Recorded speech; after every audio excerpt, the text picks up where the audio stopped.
Welcome to partialarc.com. Don't do that.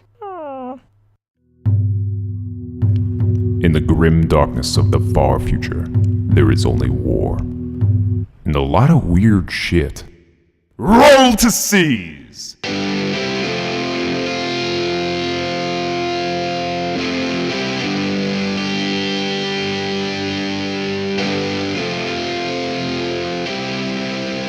Welcome to Roll to Seize. This is episode 59. I'm your host, Jay Jones, joined by my co-host and Warhammer enthusiast, Andrew Diginger. That's me, the person.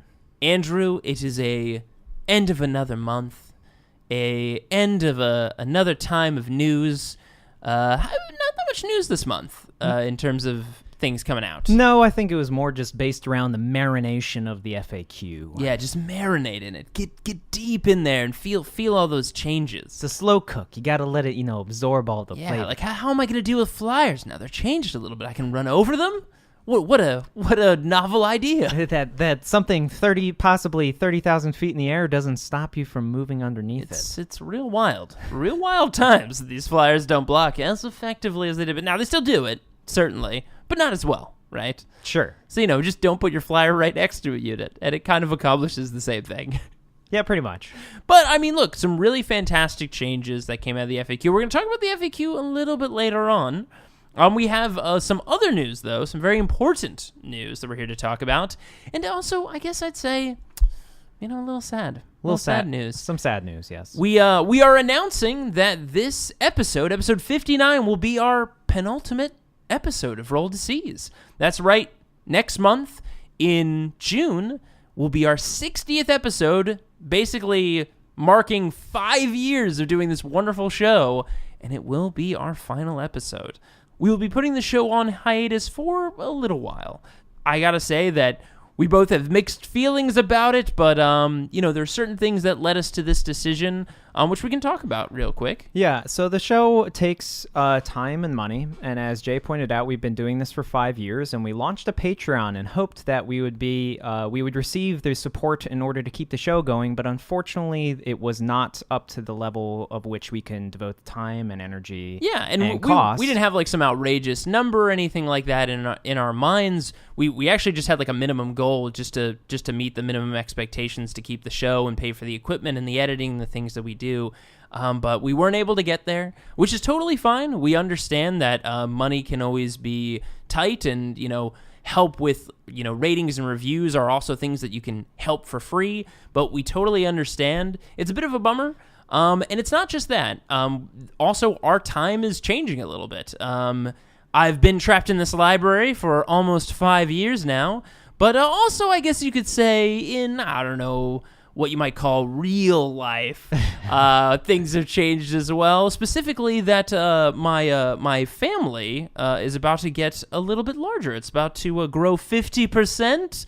Because I'm about to have my first child very soon. He's about to be Daddy Jay. My first spawn. Oh, yes. Chaos spawn, yes. Oh, no, I hope not. Fingers crossed. And obviously, if you've never had your own Chaos spawn, they tend to require a lot of time. And being able to go and play Warhammer as consistently as we've done over the years, for the last 5 years, diminishes a little bit. Now, will I be coming back and playing a lot more? Yes, but that upfront investment of keeping that little Chaos spawn alive is quite significant. Lots of warding. And so much on warding. I can't be like, hold on, Daddy's got to glue this figure together. Hold on, Daddy's got to re-roll this one because I will not let this one stand. Oh, you're educating the ways of Warhammer from the start. Oh, the kid will learn Uncle Warhammer. Andrew is going to determine that this is a Warhammer. I let the kid stay at your place, and I come over and I'm like, what have you done? What are all these things on the ground? I rolled for C's, and I'm like, that's right, you roll for C's and fail like Dad does every time. The name of our show. But yeah, so and Andrew, you've recently moved. Yes. So I was actually unable to even go to the last month's Warhammer because moving's tough. It's sometimes. It's rough. So a lot of life changes. And I think this is kind of the perfect time. We've been doing this for 5 years, and we have loved it. We have loved the feedback we've received and the emails you guys have sent us over the years and the list ideas and things that we've gotten to build. So definitely don't see this as us passing over that. It's been absolutely incredible. And especially meeting some of you at tournaments has been wonderful. And your support, whether it's been on Twitter or if it's been on our iTunes reviews, has been really great. But yeah, just at this stage, we have to be wise about our time and what we invested in, and that means we're unfortunately going to have to put the old Roll to Seas right here in the library, back up on the shelf for a little while. Now that's not to say that we won't still be answering emails at the rolltoseas@gmail account. So if you have list questions, as we've received from some of our listeners and everything, feel free to still send them, and we'll still answer them, and we'll try to help anyone we can. But we just won't be doing lists on a show anymore. Yeah, and I mean the podcast will still be up for a little while, so you guys can still listen and download, go back to old episodes. We might come back randomly for an episode here or there, but really for a little while we're probably going to be taking a little bit of a break. Now, if you do like listening to us on Wrath and Story, that's not going away. We're still doing Wrath and Story. The benefit of doing a show that is a narrative and not dependent on news and things that we did in the last month means that you can record them in certain ways, that you can batch up a good amount of adventure before someone might have to take care of a chaos spawn for a little while. So it gives us an advantage there. But for a show that's based on having monthly updates on things that we're doing that month, it's a little bit more challenging. But I think we've spent enough time talking about this, and now we will go on to everyone's favorite segment, our Seasons of the Month, our penultimate Seasons of the Month, Andrew. How many times are you going to say that? Oh, man, how many times can I fit it into this podcast? Well, I guess I will go first. You know what? This being our penultimate episode, I think I'll penultimately go first this time, Andrew. Oh. That's right. I don't do it often, but I'm feeling real special. I'm feeling real nostalgic. Feeling penultimate? Yeah. Oh, yeah. See, isn't it fun to say? Now you're in on it. But I will penultimately... I'm done. Take my stand and I will go first. But yeah, so for my Seeds of the Month for this last month, as you guys know, I'm back to playing the old Eldari, the wonderful... space cablers, as I love to call them. The old lady. The old lady. She was gone for a little while, and I strayed. To the mechanical world of Necrons, but I'm back. I'm back and better than ever, baby.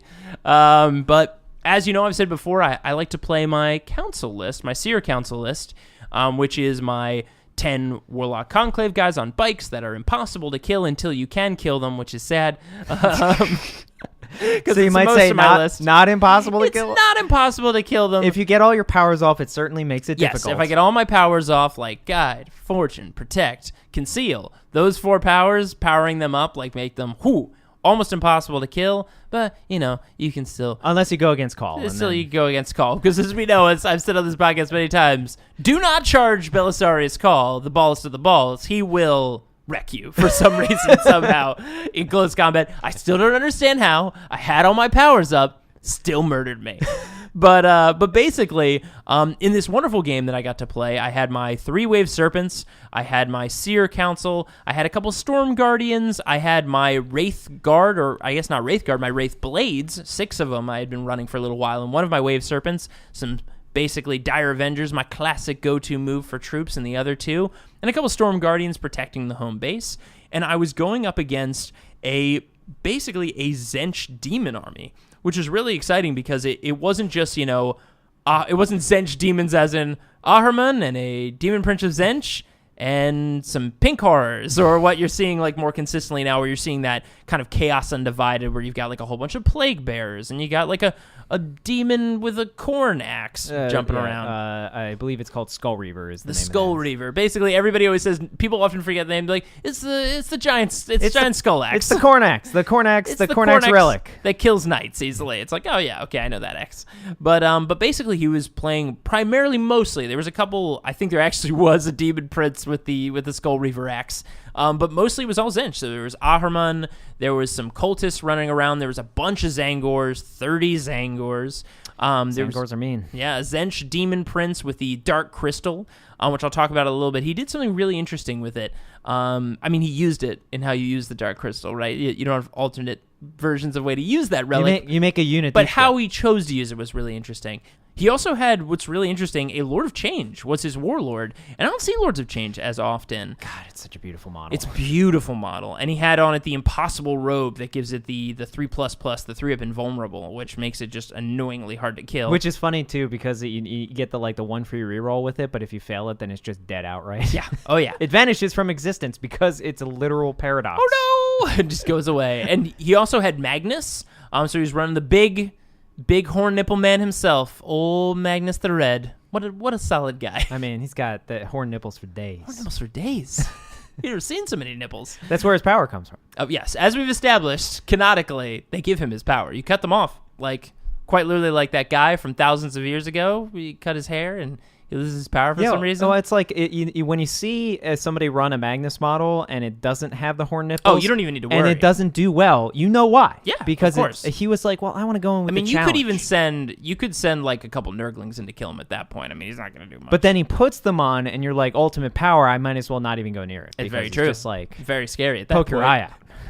That's really the danger. It's not to the danger to your models. It's really for you at the table. Yes. You lean in too close. What's over there? Oh, no. Well, the surprise is that how we got to your eye in the first place, because why was your eye ever near the horn nipples? Well, see, that's the real secret as to why Magnus only has one eye, because he when he put him on the first time, he didn't respect the power and poked out one of his own eyes. It makes sense that he's not an actual single eye, or in some cases he just normally has 2 eyes, but one of the eyes is just missing. Yeah, so eyes the Cyclops. He didn't respect the horns, man. Always respect him. Have we spent too much time talking about this? Nah. Anyways, so back to the Seas. So the game was really interesting. I kind of castled up in the back because I knew, because he had, with all of his psychic powers, he laid out all the cards on the table. There must have been here's the list of the psychic powers. I'm like, I'm never going to remember what any of them do.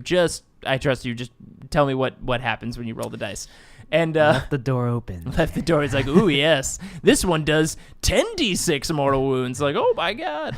But basically, I castled up in the back, and he had his warlord up in the front. Magnus was behind because he wanted to protect him. And Magnus, he had the horns up, so he was very strong. And he knew about the Seer Council. He knew that the Seer Council can get up and just, if they get the right powers off, they can wreck a single model like Magnus. And he moves up. I give him turn 1. He moves up and flies his Lord of Change pretty close to me. I was like, perfect opportunity. I can move my Seer Council into position, power them up, and then quicken them up to the big old bird, big old Lord of Change, and nuke them. Because there's this really cool trick that you can do. Not a really cool trick, most people know it, but if you have a Warlock Conclave, you can basically spend a CP and you can do this thing where you can double the range of their casting. Yes. What's also interesting about a Warlock Conclave is when you go to cast a power, you pick a person who is actually the casting model. Yeah. What that means is the unit might be in range of deny, but the model at the back of the unit is out of range of deny. And how deny works, if you look it up in the rulebook, you actually pick, it says model to deny, because most of the time you have a specific thing that's casting. No, it's just the way that Brotherhood of Psychers work, essentially. Yeah. Same way with Grey Knights, same way with Zoanthropes. You always pick a singular model. That's why if you roll a peril, it's not the unit that takes it. It's that model. Which is what's so interesting, because what that means is you can have the unit within the range of deny, but as long as one of the models in that unit, like in Brotherhood of the Psychers, is out, you can't deny it, which is really interesting. But basically, I had my council powered up. I had all of my guys throwing guide and fortune and everything and protect out of the range of deny, because, Zench demons are incredible, especially Thousand Sons, of denying, because they all have these +1s and +2s to deny. Magnus is a +2 and can deny 3. I think Ahriman is a +1. I'm pretty sure. He's a +1 to cast and deny as well. So gross. Yeah. But basically, I had them out of range. They were fully powered up. Now, I had to reroll one of my dies, one of my CPs, to get Protect on them. It wasn't Protect. It was actually Guide, because I was like, okay, I want them to be able to reroll all their shots at the bird. Now, the bird, big old Lord of Change, didn't have the -1 on him. I don't think he got off Glamour of Zench. I believe that's what it's called, to give him the -1 to hit. Yeah. But if I can get Guide off, it's really important. Now, I used my Farseer reroll already because I rolled pretty poorly for my Psychic test to reroll Fortune. As you do often. Oh, as I do often, of course. So when I got to Guide, I didn't have the Farseer reroll anymore. So I was like, oh yeah, I'll just use a CP and reroll that. Here's the problem. Because the last power to cast was Quicken, coming from my ye old Spirit Seer. I already know where this is going. Roll it. Fail. And I didn't have the CP left. I think I had like a 5 and a 1. And to roll a 2+ is pretty decent to get Quicken off because Quicken needs a 7 to cast. So 7 is harder to cast, but if I had that reroll, getting a 2+ on a die roll, now we've all rolled 1s into 1s, but it was still a very high likely chance that I would have gotten Quicken off if I had saved that CP. And that's what my C's comes to, because this happened to me 2 turns in a row. 2 turns in a row, the last power I had to cast, and there was either a Magnus or a Lord of Change kind of out of position where I could Quicken, move up, and just blow them up, and they had been jinxed. They had been doomed. They had gotten all the right powers off, and Quicken didn't go off. And the reason was because I kept spending the CPs on the wrong powers that were not necessary.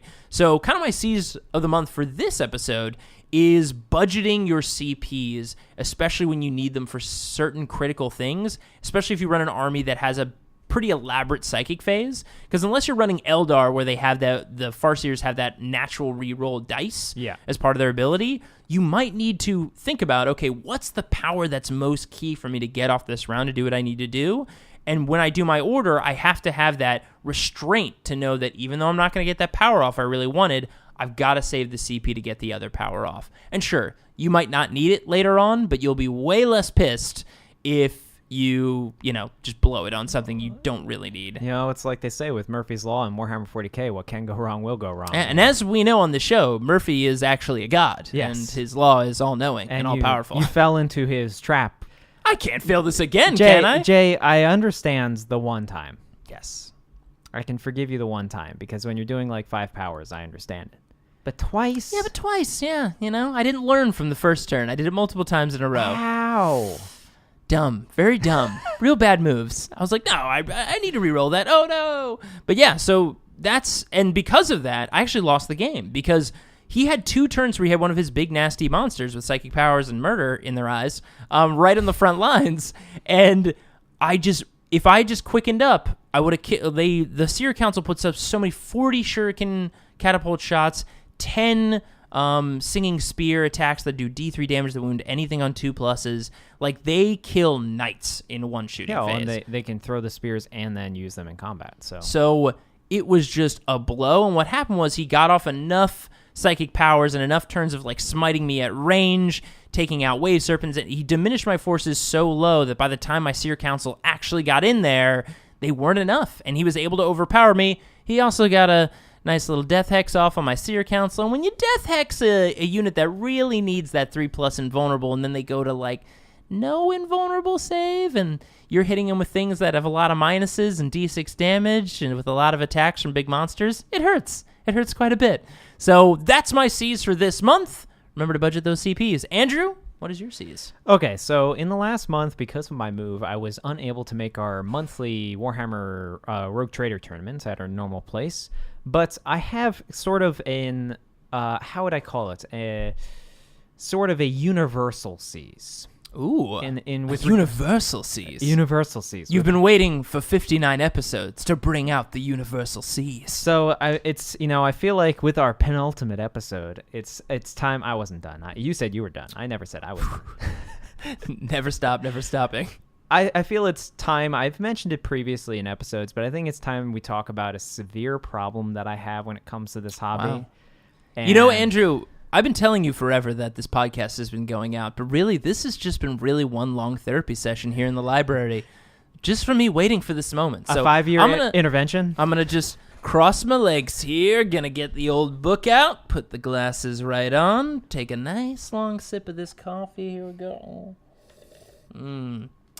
That's some good coffee. That's some real good ASMR for everybody out there. Yes. So, okay. I have been in a bit of a spiral, as Jay and I refer to it, with regards to what I'm playing in the hobby currently. Now, I was playing Death Watch for a long time, But the army got a little bit stale for me, more because it's not that I didn't want to play it. I didn't really want to play it as my competitive army. I love the fluff of the army. I wanted to play it in a way and with certain units that I'd rather have it be a fun Rogue Trader army versus an actual competitive list, because I use a lot of things like dreadnoughts and stuff like that. And even with the changes to the Castellan and stuff like that, with making it a little less common, they're still not the best unit in the game, but I prefer to use them because I love them so much. Yeah. So I've kind of just been in this weird flux where I wasn't sure what I was going to play for a long time, and I've bounced around all over the place. Now, I previously, and for a very long time, was a Tyranid player. And it's sad to say, but Tyranids, in a lot of ways, classic Tyranids, have fallen off for me. I think it's the Carnifex that hurts you really in the softy spots. That it can't go through walls of a ruin, yeah, it burns me. I think even though they got better and their points dropped and there's different ways to build them, I think that's really just the one thing. It's salt in the wound, Jay. I've waited. I had to suffer through 6th and 7th where they didn't have grenades, which we don't need to go into. And then no, we don't need to talk about that one anymore. And now they can't go through walls, and it's just the most frustrating thing ever. And even the aesthetic of the army at this point is not as appealing to me. I've never really liked their decision to make them kind of weird space dinosaurs. I always saw them more as an insectoid type of army. Yeah, we've talked about this a few times. Yeah. It's just, you're right. Like, they do have a bit of like a dinosaur-y style to them, more than insects. Yeah, even a pet peeve of myself. Now, I've done a lot of conversions to counteract this, but I never liked the fact that they even just had webbed wings. Like, I always thought, like, there is a real opportunity there, because webbed wings is like a really strictly demon thing. Now, granted, some Drukhari Scourge can have web wings, but like web wings has always been like, if you see webbed wings, it's probably a demon prince or like a bloodthirster or something. True. And for them to have web wings was kind of just like a weird, like, well, couldn't they have like cooler wings or like organic jetpacks or something? Like, they could have done something more with it. So I've fallen off a bit in that regard. I also found out that I really love to paint like archaeotech stuff and have weathering and everything, and I need some kind of like machine elements, so that didn't help. So then I jumped to Genestealer Cult because I love their book. I love their book so much. It has everything I want. Now, the one strict downside that Jay and I knew going in that this was going to be a problem for me. And I mentioned this a couple of times. You're like, nah, it's fine. Is that I don't play horde armies. It's not. I think on multiple times in the show, we have called out how happy you are to only play like with 30 bottles. Yeah. So I just prefer to play elite style armies. And when you're building a list that is the best and most personal list of Genestealer Cult, and it's still approaching over 100 models, it's daunting. And for you specifically, I'll call this out, like, you put a lot of time and care into conversions and kit bashing and the things that you do for your models to make them feel the army like you want them to be, much more than I do. I mean, I'm a much more traditional hobbyist in that respect. You're starting to dip your toe. I'm dipping my toe in a little bit. But traditionally, like, I follow that methodology, but since you put so much of a personal touch into it, I can't even imagine how intensive it was. Just even, I know, to get where you were getting with the Genestealer stuff, making them all crude and holy crap. Yeah, I mean, once I got to just weeks of just doing the feat of all of the Acolyte models, I was just like, no, this is not to say that I'm not going to come back to the army. It was just a stark realization to be like, this is not an army I can complete in 2019. It's just not feasible. And it's also not a game. It's not an army that you can play right away. And oh, no. Like, we would, every time we would check in here every month, it's like, how are things going with Genestealer Cult? It's like, I got one arm done for all 100 models. Yeah, I mean, it's just the fact that because I'm not willing to rush the army to get it battle ready, it's really at the earliest a 2020 army. Mm-hmm. And so I was kind of like, again, in this flux of just like, what am I going to play? And I don't really want to play Death Watch because I've played them pretty much all last year and up to going into LVO. And then I was just like, So I kind of did a full loop-de-loo and came back to what I was originally going to bring to LVO.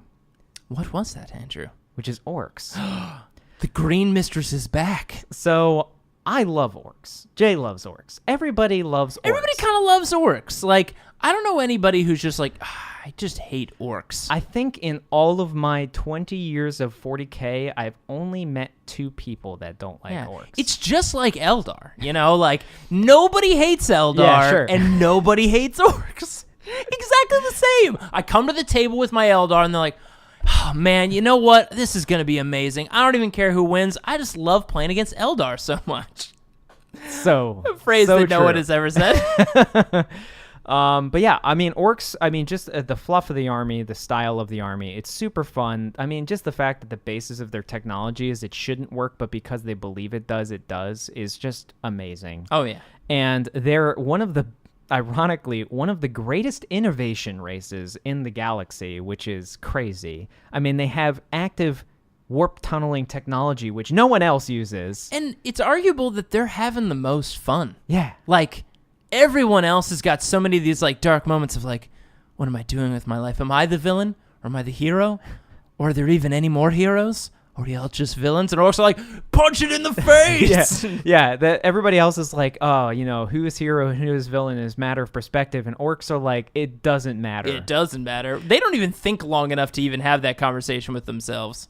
I mean, they literally, they can't lose, because if orcs fight a battle and they have to come back to then fight again, they've won. If they fight a battle and they've won the battle to then fight again, they've won. They cannot lose. They can't lose. And if they go out dying in a sick battle, they win. They win. Still. They still won because Biggest scrap in the galaxy. orcs is still fighting, Always still fighting. and you can't stop them. I mean, they're So, really an army you can root for because they're just having such a good time. they are the truest definition of neutral chaos, where they literally will just go anywhere they please. And we've said this so much, like, really, if there's a hero to root for in the galaxy, they are like the white blood cells of the galaxy. They're fighting back against all the terrible crap that's invading everything. I mean, they do outnumber all other races combined 6-1. So, Except for maybe Tyranids. But well, I mean, we don't know the full scope of Tyranids, but as what's currently within the galactic disk, they outnumber all of them 6-1. Now, that may have changed with the arrival of Leviathan, and that may have also changed. We don't know the full extent of the damage with the Great Rift, but according to the orcs, the Great Rift is not a chaos incursion. It is, in fact, the smile of Gork looking upon the galaxy. Again, always looking on the bright side of things. They are glass half full, full of murder. But yeah, so I had actually built like a good 70% of an army. You did. You invested a lot of time. You had a bunch of mega knobs. Yeah. I may still have 20 mega knobs. We'll see, 2 units of 10, but because they're still a well-costed unit and they crump the hell out of whatever they fight. They do. They're really durable. And yes, you can't mob them up anymore, but they still do work. That did hurt my feelings a bit, but That was quite of a ding. Like, that specific piece in the FAQ was a bit like, ooh, that hurt my man. soul. I was like, sure, not the Ludas and stuff, because it also goes against their fluff, but the mega knobs was just such a fun idea. 20 mega knobs sounds like so much fun. But the unit is still very good. But the most important thing, that, especially to come out of the FAQ, is that it got, this is not to super criticize the community, but it got rid of a lot of what we call the riffraff, where essentially you get these people that just jump in because they hear of a super ridiculous thing and they just decide that that's what they want to play, and it just stagnates. It's unfortunate because then people don't branch out and try new things. Yeah. Man, I mean, it's like riff raff, street trash. But Andrew, I don't buy that.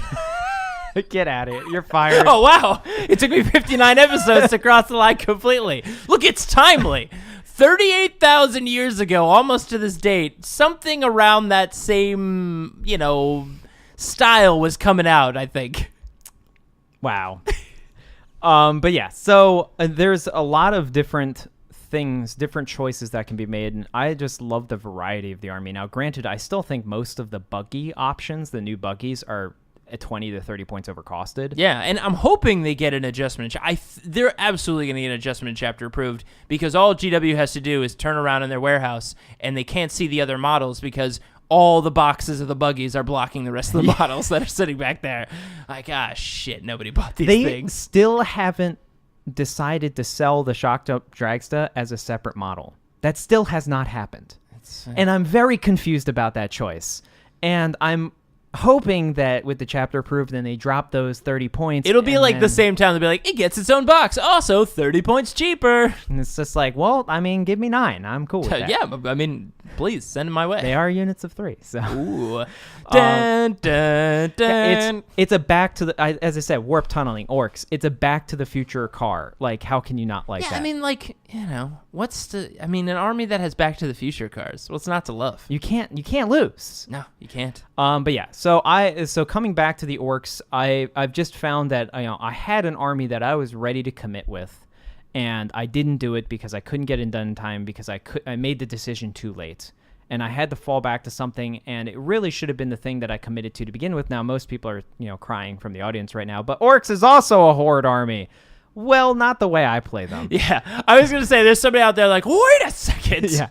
Now, I will be running 30 to 60 grots because, CP is useful and orcs use CP. And grots are pretty good, right? Grots are actually not terrible. And they're cheap as hell. They're 3 points each. And here's the thing. There's a difference between converting 100 little models to look like Kroot and just batch painting 60 grots. Listen, I already have the grots built. They've been built for 6 months. So, there's no work involved there. And also, you're not moving the grots that much. Like, grots kind of camp and maybe move to another adjacent objective, but they're there to take bullets. They cover the field. They, screen out units. They're a good little screen, you might say. Yeah, you good little guys. You get out there, you take the bullets for the big orkies. But then also, it came back to me just having the realization of my favorite unit in all of 40K is in orcs. And the fact that I wasn't playing it was just... I was just sitting in my bed one night and I was just like, it's literally my favorite unit in the entire game and I'm not playing it. That doesn't really make a whole lot of sense. And that unit is Flash Kits. They are my favorite unit in the entire game. Their fluff is amazing. They are hilarious. And their model kit is one of the best model kits, in my opinion, to come out in the last 5 years. It's awesome. The customizability, there are literally 100,000 possible combinations to their guns. It's now. like the opposite of every other normal model kit, where it's like, this is a unit that can take 2 Reaper chain cannons. There's only 1 in the box. Yeah. It's like, damn it. Yeah, whereas the Flash Kit box, that's not an overestimation. There's literally over 100,000 possible Because it's got different gun swappy combinations, right? Well, the gun base is the same. It's the same skeleton for each one, but there's a piece that goes behind the trigger, and there's 6 different versions of that. Then there's 2 top pieces that cover we'll call it the fuselage of the gun. I don't know what you call it. None of the construction actually matters because they're orcs and they can shoot whatever they want. Some of it sort of matters really? because they have to believe in a certain configuration. That's fair. That's fair. But yeah, even the top pieces that go on top of the gun, there's probably 12 different versions of those, and you put 2 of them on each gun. So then there's that configuration. The barrel attachment, there's 6 different barrels. The under attachment, there's 4 or 5 different under attachments. There's 15 different types of ammo canisters. It's crazy, the combinations you can do with it. And it's amazing, and it's my favorite unit. I want to play them, and they're actually pretty good now that Luta's got a little bit of a boot because of the no mobbing up anymore and having 25 Lutas. Big old kick. They'll still be around. 15 looters are still great. They still do work because it's still potentially 45 shots that are autocannons. It's still, 45 autocannon shots is not bad. That can shoot twice. So yes. Yeah, so they'll definitely be around, but they won't be the penultimate unit. Oh my god, I don't think that translates as well. It does. But to be fair, all of my uses of it also didn't translate appropriately. Anyways, so that's fine. So yeah, so the point of my C's, because we've gone around the roundabout. Yes, we finally got there. We took a roundabout to get to your word that you wanted to use, which was roundabout. The point of this story is that I had a problem in that I was more absorbed by what the possibilities were. Yes, tell me about your problem. Go on. Instead of actually realizing the full commitment for an army. And the fact that I needed something to actually play with, or there's just no point, because if I'm building all these armies and nothing's complete, then I literally just can't play the game. Because we love both. We like making our armies and making lists. There is a joy I get inside when I think of a combination and makes exactly 2,000 points. There's just a small part of me that's just oh baby. Yes, your OCD is super real, and so good. and you've come up with a list that unfortunately will be 3 points shy of 2,000 No! exactly. I'll put it somewhere. But the 3 points makes sense because you've managed to configure it where everything is power of 3 in Yes. the army. Oh, and that makes my OCD so happy. Yes. So many powers of 3. So that's my C's, is that really recognize the full scope of what you're trying to invest your time into, and then don't go like half in, like really commit to it, and then get an army to where it's at least playable so that you can have fun, and then start maneuvering it to be like, right where you want it to be. Whereas for Jay, he's been playing the Eldar for so long, and he has so much of the army. He has almost everything except for Almost Phoenix everything. Lords. Except for what? Phoenix Lords, I think. Yeah, and I think... I'm trying to think if there's anything else. I have Night Spinners now. Wraith Lords? I don't have the new Fire Prisms. I have old Fire I Prisms. don't think you have a new Wraith Lord either. Or do you have one? No, I have one Wraith Lord. Oh, so I you have have one.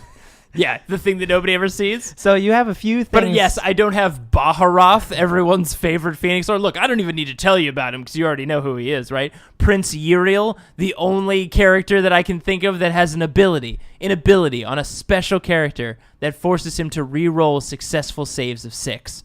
Why? Yeah. Why, Andrew? Because he's that good. He Jay. is terrible anyways, and he only fits with the Andon. The Eldari faction that everyone takes. Unlike Alatok, which nobody takes. Yeah, well, unfortunately. Or Alatok, we still haven't gotten it right, and we got all those emails. We're so Olabak. sorry. Olabak just leans so far in the opposite direction that people won't even know we're getting it wrong. But yeah, so I will be playing Orcs moving forward. Now, you won't hear about it from us as much, but we will still be posting pictures. Post some occasionally. pictures, post some stuff, maybe do And- some little Instagram videos. And if you have Orc questions for me, I will be sure to answer them correctly. Every time. Maybe not, but I will sure have an answer for you. I think that was a very nice C's. And before we move on to our main segment, I realized that I did say at the beginning of my C's that I was going to tell you what somebody did cool with the Dark Crystal, and there's somebody out there losing their mind, just like, what was that thing? Anyways, I'm not going to talk about it now. On to our... No, it was, just very quickly, what I thought was very annoying, but really cool way to leverage the Dark Crystal and the Zangors is, at the beginning of the game, you put the Zangors up in space, wherever they go when they're in their little teleportarium, or all the different names. You mean just in the warp? Just in the Because warp they're somewhere. warp things? Yeah, something like that. But Thousand Suns have a different name for it. Maybe it's a teleportarium. Who knows? But he put them up there, and I typically like dealing with like blood letters or dealing with anything that's coming out of Deep Strike, as we call it. We know it's not called Deep Strike anymore, but it's an old term. We still like to use it. Coming out of reinforcements. Yes, and you just wait them out, right? You just zone them out, and you just wait for the Zangors to come in. Well, he was like, well, he's going to block me out, so he just put the Zangors in the backfield. He dropped them in. And because he has the Dark Matter Crystal, You just do it again. he can just shoot him up on my side of the field at any time. He's not restricted by third turn. Because as you know, if you go past third turn and things are still off the board, they're just automatically considered dead. Well, the Zangors are just sitting back behind cover, and he's like, yep, I'll just wait for an opening because you're not going to be castling up the entire game. So I was like, damn it. Yeah, so he basically forced you to castle and then canceled your castle. Yeah, he basically wasted my early turns, and then it was all for nothing. Yeah, it would have helped if, maybe remembered rerolls for Yeah, then I might not have been 2 so bad. turns in a row. Same power. Boy, we don't need to talk about it anymore, but now we're going to move on to our main segment, the Crystal Stacks.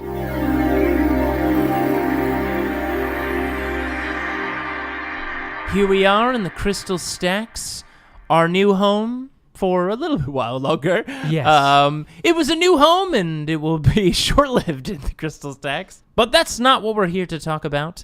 We're here to talk about not just a list, like we typically do, but lists, plural? Yeah, so we're going to essentially spend a roundabout way of saying what happened in the FAQ and what it means for the meta and list building. And what new lists you could potentially try out after the FAQ. I said that sentence real weird. I took pauses on phrases that was unnecessary. Threw an out in there in the middle of it. Yeah, I don't think about what I say. But, Andrew, do you have any army lists that you're thinking about because of the FAQ changes? Well, I mean, for the most important thing I think for me with regards to just the armies in general is the fact that Fly got the charge ability back. Yeah, it's back. You can jump over units again. Now it doesn't have the infinite distance upwards. You still have to measure actual distance, Which is now. good. Which is so good. Like, come on, people. Like, that should have been the way it was to begin with. But people, you give them an inch and they take a mile. Yeah, we lost it for a little while because of those shenanigans, but we got it back. Yeah, It's so a lot of additional words. yeah, so I mean, like that's even for orcs. They have a bunch of units that fly, like Defcoptas, like one of the transports I'm looking at, which is the Chinork Warcopta. Like they have units that fly, and that makes sort of, I mean, think about the orc players that play with 30 Stormboy units, and suddenly they can go over lines now, and that is scary. Because as we've said many times, an orc is still an orc. It means you can still beat the crap out of you in close combat regardless of what it does. And those aren't the shooty ones. Those must take a Slugga and Choppa, which means it's an orc with 3 attacks base, but if they have 20 or more, then it's 4 attacks base. Man, does that get out of hand real fast. A lot of choppas. So, an army that almost requires the dice app if you play it in Horde function. It should just come with one. If you buy a starter box, they're like, and you will obviously download the dice app. Here you go. Yeah. That was a big one. I mean, it brought back the viability of a lot of cool key units to even some Imperial armies like Smash Captains and stuff like that. It finally makes the combats of like Magnus and Mortarion viable again. Because now they're not just stopped by a simple Imperial Guard standing out there. The endless lines of Imperial Guardsmen. You shall not pass! Yeah, just like that was a big change and a needed change. So that is going to open up a lot of list opportunities and also make, the unstoppable screens of some factions now actually far more finesse oriented. Yeah, and a bit more balanced. I know for me, for the Fly thing, it really affected my Harlequins, which have been on the shelf for a little while. They made an appearance in my LVO list in the Clown Council, as everyone knows. But the change to Fly means I actually might try a kind of troop-focused Harlequin army, like all Harlequins. Yeah, ground pound army. Yeah, all Star Weavers, all filled with troops. And it was actually an army that I did for a little while, if you all remember, at the very beginning of 8th edition. I was doing that for quite a bit, and I had a lot of fun with it. And now that Fusion Pistols went down and Chapter Approved, and now with the FAQ bringing Fly back, it's a lot more viable to have those guys leaping over lines and punching dudes in the face. Their version of Fly with the flip belt. Yes, they got their little flip belts. Yeah, everybody that sort of had like a version of that got it back. So for them, it's flip belts and stuff like that. Now, I do have a bone to pick with the FAQ because it did a nice, it gave me something. And as I was there holding Fly in my hands, a right hook came and just hit me right in the spleen. I was like, why? And it was because my Solitaire lost some fun stuff. You mean one thing? Yeah. It did. But it lost the ability to advance when it blitzes, which means, on average, that means the Solitaire goes from doing... I would always spend a CP with a Solitaire to automatically advance him 6 inches whenever I would blitz. So it means he's guaranteed 18, and then you do 2d6 on top of that, which means, on average, he's going 25 inches, and then he can charge. And when I saw the flyback, I was like, oh, baby, he's charging everybody. And then it was like, he can't advance when he blitzes. I'm like, yeah, why? It's too bad that your average move when you blitz is only 19 inches so now slow, before charging. so slow. It's only faster than anything. Oh, how can I live in this world? How? But yes, a little sad. But hey, as we all know, Harlequins are broken. So look out, baby. Here comes Harlequins. But yeah, I mean, at the very least, an army like Harlequins, I feel it plays a lot like 5th edition Tau, where it's essentially it's an unforgiving army. Oh, very much so. But with the benefit, that change to the Flywolf for them, their flip belts not being able to charge over enemy units, pretty much killed the army for a long time. And the only thing you saw were those Harlequin bikes, because they were just shooting haywire everywhere. And had built-in fly with a 16-inch move. And now that's a little bit gone by the wayside because of the change, which, as an Eldari player, I can tell you I was very happy to see that Doom and Jinx only work on Craft Worlds. Yes. Now, so as much important. as I loved using it with my Harlequin bikes, don't get me wrong, you Doom a Knight with Harlequin bikes, it is amazing. Hey, wire goes off the chain. But yeah, I mean, like, that was required to happen. It also, there's an interesting trend that, we've kind of pushed for it for a long time. We've never been the biggest fans of soup. But we were intrigued by the idea that they presented with Assassins of sideboards essentially coming into play. Because I think it's really cool to be able to have like a little like dude or unit that can just kind of sub in for your army. Now, the change to, Craft World power is only affecting now Craft World models means a lot of the Eldari soup is probably going to go away. Also, the fact that Yunari got their own rules now. Yeah, at this point, that is something we didn't talk about at the top. We did not. You know what, everyone? Let's take a little moment and just reflect on Strength from Death is gone. All right, the moment's passed. Oh, yeah. It's an army that it needed to get nerfed for more than a year, and it didn't happen, and it haunted the dreams of LVO players 2 years running. Forever. And now they've actually been made into an army. Now people say, they're unplayable. No, they just made into an army that's not just straight overpowered. Yeah. And they were Because I think we can overpowered. all agree that they were just really, really strong, fundamentally broken in a lot of ways that broke how 8th edition is balanced because they got free actions, essentially. You don't have to spend CP for them. And now, yes, they're very different. I think there's got to be a build out there for that new army. Now, it's probably not crazy broken level, but I think you could make a really fun list that's very close combat oriented. Yes, so they're just different now, but they're not the boogeyman that they used to be. Yeah, no more double shooting Dark Reapers, no Shining Spears flying back and hiding behind cover after they kill your unit. So that was a big change, but then even just seeing, a Doom benefiting 3 Ravagers is gone, which is just, that's so nice. And kind of back to the topic, it allows you to create more focused and unique list ideas. I can tell you one big thing I got out of the FAQ for a list that I'm excited to try out is I have forever, ever with Necrons wanted to try we talked about it here once, the Sawtech Shuffle. But the Sawtech Shuffle is only really necessary because you have to, use all those different characters. If you guys don't remember, the Sawtech Shuffle, lets you chain a bunch of characters up with Veil of Darkness, Zendrak, and Oberon to get a big 20-man unit of flares basically within, 3 inches of a unit to charge. Yeah.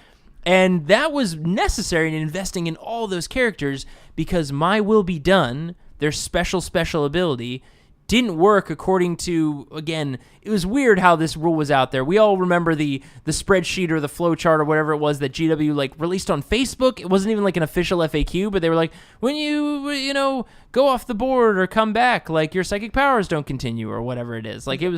You can't psychic power something, move it after it comes in from reinforcements. But yeah, my Will Be Done was specifically at the top of the turn. Yep, which means flayed ones can't deep strike in and then get it and then use it. So the only way they could benefit from it to actually have it in the turn they get close to a unit, other than running across the battlefield, which is not a good idea for 4+ armor units, is to take 20 of them, hide them in a building. And what you can do now is, because the new changes to how these buffs work is for units that temporarily leave the battlefield and re-enter the battlefield, whether it's Grey Knights, Gate of Infinity, Zangors, like I was talking about early, Dark Crystal, Orcs to jump.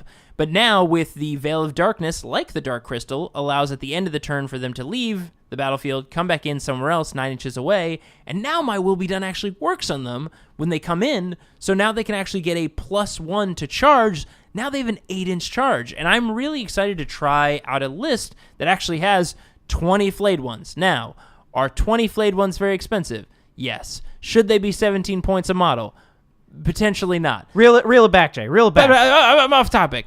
But it's really cool to actually, with this advent of just a +1 to charge, tying into Veil of Darkness, really opens up some interesting options for Necrons for, deep striking or charging armies. Well, here's the roundabout way of saying this is that change was a point of contention for a long time whether or not buffs still apply to a unit when they're redeployed, and the ETC, the European Tournament Circuit, ruled for a long time that they do not, that they consider them a brand new unit and anything cast on them goes away. And a lot of tournament circuits adopted it because it was easy. Yeah, whereas the ITC for a long time was running that as long as it was already on the board, then it maintained it. But now we've had the official Games Workshop ruling where if it's a unit that gets replenished, like from Green Tide or from Tide of Traders and stuff like that, it doesn't, because it's a brand new unit.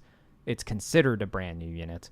But if it's something that's just getting dejumped or something like that, then you can freely still get the powers on them. It's just, clarifying these things to ease the game and not make people get angry at each other. Indeed. Very true. So I think the other, we had mentioned it actually in our seasons and in list building and stuff like that. The big one, the elephant in the room, other than Ynnari, that we need to talk about is the nerf to the Castellan. Yeah.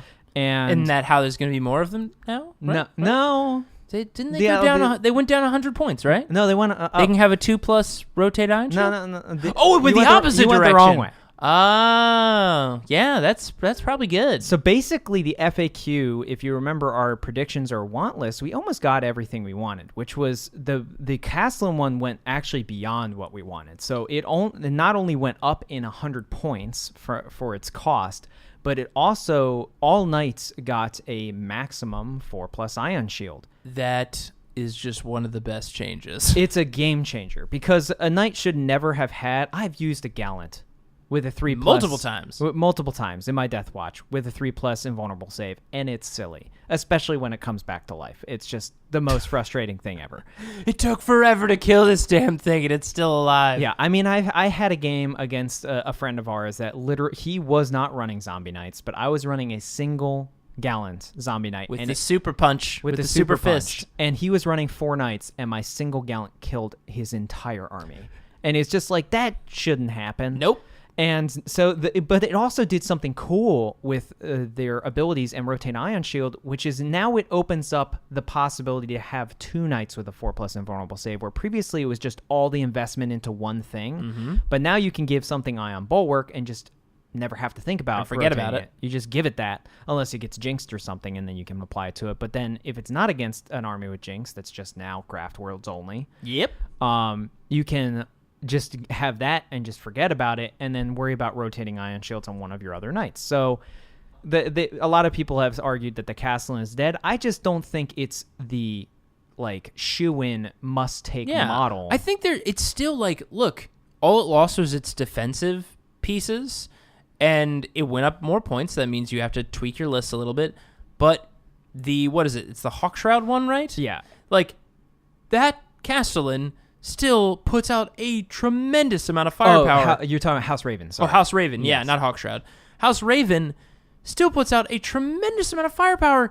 That did not change. That unit still kills 1 billion units in a turn. Yeah, and I argued that having the zombie version is actually better because it not only gives it a 6+ feel no pain against non-mortal wounds, but also the possibility that it comes back to life and then can operate at full power is that's still there. And it almost kind of, because of the increase in points and the reduction in ion shields, it becomes its own kind of counter meta unit because it was defining the meta, and now people perceive that it won't be the meta, which means when you bring one, it will be counter meta because they'll be like, I didn't count on having to actually face a castle, and I thought they were all gone. It's like, I'm still here, baby. Yeah, so it'll now, instead of being the gun that destroys everybody's rock, paper, and scissors because it's outside the game and just drives what everything else does, it now is a rock to certain people's scissors, and so it still will see play, but it just won't be 50% of the meta, which was a problem. And awesomely enough, with the list building, which what we were talking about, is that you have now a lot of guard players using other vehicles. Layman Russes are coming Going back. pure guard. Yeah. Which is exciting. I love Imperial Guard. I love their book, their rules, and they have such a balanced book that you can have really strong close combat units. Bogrins, holy crap, they're amazing. I mean, even Crusaders are great. Oh, they still can get that 2-up invul. They still can. Good. They still can. God. And they can get a free move, and there's so much viability with that faction. I mean, they are arguably in at least the top 3 books in the game. I mean, Orders alone Orders is are amazing. So powerful. But it's their thing. And it never gets to the point where it's dramatically overpowered. It's even with first rank fire, second rank fire, which is one of their orders that turns their las weapons into rapid fire 2, it's still only a strength 3 gun. Yeah. So it's not like they're suddenly throwing it on, 25 Ludas and double shooting them and auto hitting always on 5s, and 5s generate additional hits, which was too far. And I'm glad that they've reeled that back because it leaves an options for variability. Yeah, and those kind of scenarios create a lot of no fun moments where you want to have tight, exciting, explosive moments and explosive games, But you don't want just like, oh, well, I guess you went first, so you killed half my army. Yeah, I mean that was the inherent. It was like the lingering doom of the Dark Times 7th edition, which is just like you could just go against an army and just know you've lost because they brought an army you can't fight, and because it was just impossible to have really a take all comers list unless you went full ham in that edition. Oh yeah. And so now with these changes, like, man, like we're going to see so much variability. We'll see mono factions again. We'll see people actually promoting singular codex armies, Which I'm excited about. I'm excited to see what they're going to do with Chaos now that Chaos has got Lord Discordance. And Lord Discordance, their thing with the FAQ is they can now take traits. So you can have Alpha Legion Lord Discordance that are -1 to hit. I think it's, correct me if I'm wrong, it's the Renegade where they can advance and charge. Yeah, you have Renegades advance and charge. You can take my favorite Chaos faction, which is Iron Warriors. Ooh. And suddenly the Lord Discordant with its shooting ignores cover. Which is really good. Because cover is a big deal now. Especially with prepared positions. Yes. Like, prepared positions is, I mean, such an amazing thing that you can do now with that just, like, 2 CP. But, like, ignoring cover actually matters, especially against certain armies. Yeah. And I think it's going to matter even more so if I pull out the old crystal ball here, which, strangely enough, was very accurate for the first time ever with the fact predictions. It never is, this stupid ball. It's because we're in the crystal sacks now. That's why we needed to return it to its home. Yeah, it was That's just what now it that was. we're in the room that's literally the entire room is a crystal ball. It was just scared. It was just spouting off random shit. It wasn't us. It wasn't us being idiots. It was the crystal ball. Yeah, we'll go with that. Which means now everything that we say will be perfect predictions. I'm sharing that. I think with the advent of these big changes to Chaos, I think with the rise to Chaos and the update, the first 2.0 update to a codex, I think right around the corner, and with the releases of a new Primaris tank, possibly a new Primaris guy for the Iron Warriors, which was really interesting. Yeah, I mean, they have Primaris snipers, they have Primaris... I mean, everything that came out of the Shadow Spear box. Flying guys with autocannons, which... And as sound we know, terrifying. it propels themselves backwards and forwards with it. Yeah, that's how they move. Yeah, that's how they move. It makes sense to me. I think we're going to see a new Primaris Codex, a new Space Marines Codex very soon, with rumors circling that it is very good. Like, Primaris are going to be a thing. They are going to be scary, as they should be. As they should be. But they are also going to be balanced. And that's the Vigilists. A lot of people hemmed and hawed because Vigilist was essentially formations coming back. I don't think it ever got too extreme with Vigilist to where it was to the point of 7th edition, like... No. Riptide Wings. And it's an expensive investment. I mean, take it from a guy who literally uses, with his Seer Council list, a Vigilist defined group, which is the Windrider one. It gives my Seer Council the ability to basically, I have to spend 3 CP to do this, to give all of their guns a -1, which is really meaningful for the Singing Spears that do D3 damage and wound anything on 2 pluses. Even turning the Shuriken weapons into a stock -1 is amazing. Great. But it's still 3 CP, and that's after spending 1 CP to make the detachment Windrider, which doesn't give them anything. And then, unless you take the Warlord trait for free, right? But, like, because if you make that your Warlord and you take it from that. But, like, truly, like, making it cost CP to do these detachments is meaningful. Yeah, I mean, the fact that you actually have to pay for it is a thing. And, like, there are multiple good detachments. Like, for Orcs, I will be using the Dreadwog, which gets me the Super Shaka, because the Super Shaka... Good old Super Shaka. Is so much fun and so good, and I love shock attack guns. They're just the best. They're just so silly. It sucks up a snotling and then shoots it through the warp at faster than light speeds. It just makes one of the most destructive weapons of all time from, like, this little guy. Now, it gives them either a weird spray, and they're just like, what the hell was that? Or it implodes with black holes.